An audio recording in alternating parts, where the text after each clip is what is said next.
Antes de começar esse serviço, eu queria ressaltar para vocês que o uso de equipamento EPI é muito importante para a sua saúde. E por mais barato que esse equipamento aqui seja, ainda assim consegue prevenir a sua saúde. Tá? Isso aqui não custa mais do que R$ 2, você pode comprar aí 5, 10 e deixar na sua oficina à vontade.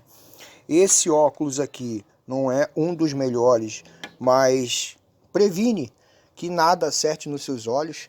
Então você pode comprar também, isso aqui não custa mais do que R$ 5. Algumas lojas você encontra R$ 3,90, R$ 4. Abafadores de ruído. Esse aqui eu fiz há um bom tempo. Eu ainda não comprei um abafador porque esses abafadores que custam até R$ 20 não inibem tanto quanto esse aqui que eu fiz. Eu já utilizei um abafador profissional e realmente eu admiro muito esse aqui, porque esse inibe um pouco mais do que os abafadores que custam até R$ 20. Tem abafadores de R$ 9,90, eu já vi, já tem abafadores também de 16, R$ 17. E eu prefiro usar o meu, enquanto eu não posso comprar um de 27 dBi ou um outro melhor. Vou deixar para vocês aí o link de como eu fiz esse abafador no card, canto superior direito de sua tela. E luvas, né? Não é tão importante o uso das luvas em alguns casos, mas em outros é necessário. Bom, o que eu vou fazer é lixar as duas laterais, primeiramente com a lixa de grão 100, e uma das laterais eu vou utilizar a lixa de grão 120, que é para dar um acabamento melhor. Após efetuar esse acabamento, eu vou fazer a marcação dos morrinhos e cortar.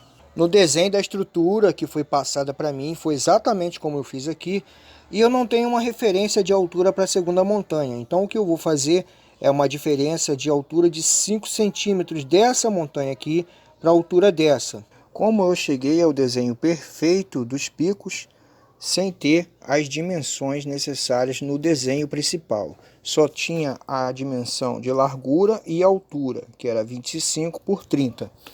Primeiramente eu fiz a diferença de elevação dos picos, dando uma distância de 5 centímetros da borda da madeira até a parte de dentro, e desenhei aqui nas duas uma reta com a distância de 5 centímetros.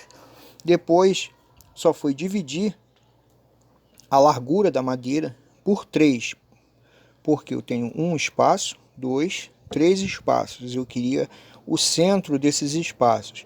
Então deu 8,33 e eu coloquei 8,33 aqui e depois 8,33 aqui nessa parte de dentro, na linha de 5 centímetros de distância. Depois foi muito mais fácil, porque só é você traçar uma reta da ponta até a quina da madeira e da ponta da marcação até outra quina. Ah, como é que você achou essa parte do meio? Foi mais simples ainda, porque você só é traçar uma reta daqui até a parte de baixo, colocando as linhas em perfeito paralelo aqui. Deu 6,5 centímetros aqui. Deixa eu ver aqui a outra medida.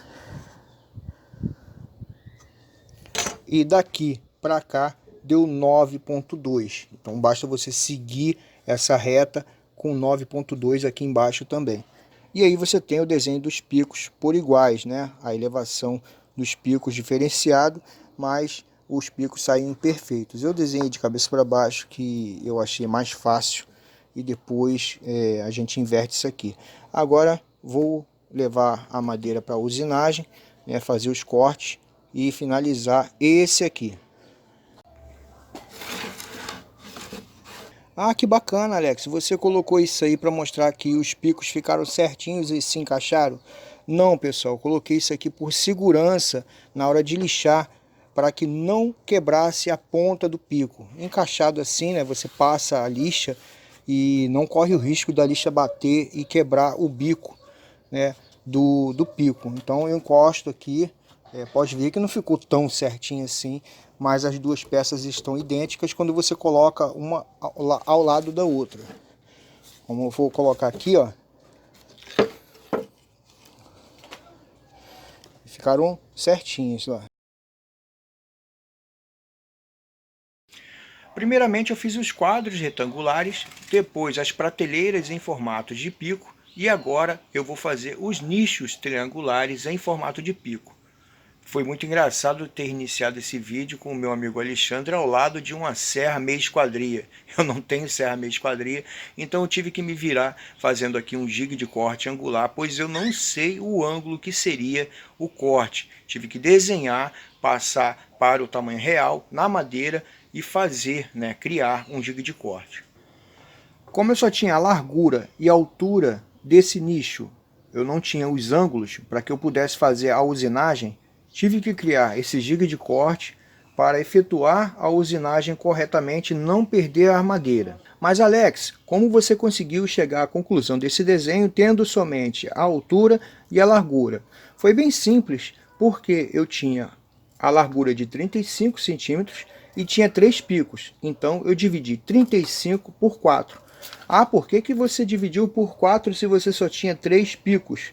Porque eu tenho 4 espaços entre cada pico. E eu queria saber o centro de cada pico. Então eu tenho um espaço entre cada pico de 8,75 centímetros. E para fazer a altura, eu deduzi que o pico menor seria o do pedido menor, que é 25 centímetros de altura. Então eu reduzi 5 centímetros e o pico, que é meio termo, não é nem o maior e nem o menor, eu coloquei somente uma distância de 2,5. Eu só preciso desses dois ângulos para fazer todos esses 3 picos, os 3 triângulos. Esse ângulo aqui, você coloca a madeira aqui atravessando e depois corta, e aí você tem o ângulo certo. Esse próprio ângulo já te dá o ângulo superior. Eu vou colocar essa aqui embaixo só para que vocês possam ver. Ele já dá o ângulo correto aqui. E aí você corta o próximo ângulo, que seria o de cima. Essa madeira aqui já é de cima, eu vou mostrar aqui como é que fica. Eu tenho o ângulo correto, e aí só efetuar o corte de cima. O corte de cima também serve para todos, basta você tirar a altura correta. E aí nós temos o nosso triângulo. Com o próprio corte, toda vez que você cortar aqui em cima, ele vai te dar o corte correto, do próximo pico. E aí basta você medir a altura e cortar corretamente aqui. E aí você faz o restante. Bom, para que vocês possam entender melhor, eu vou fazer uma demonstração. Vou colocar essa madeira aqui, que já está no ângulo, pois eu cortei aqui em cima. E eu preciso que ela venha até aqui. Então basta eu marcar aqui, ó, para que eu possa cortar ela aqui.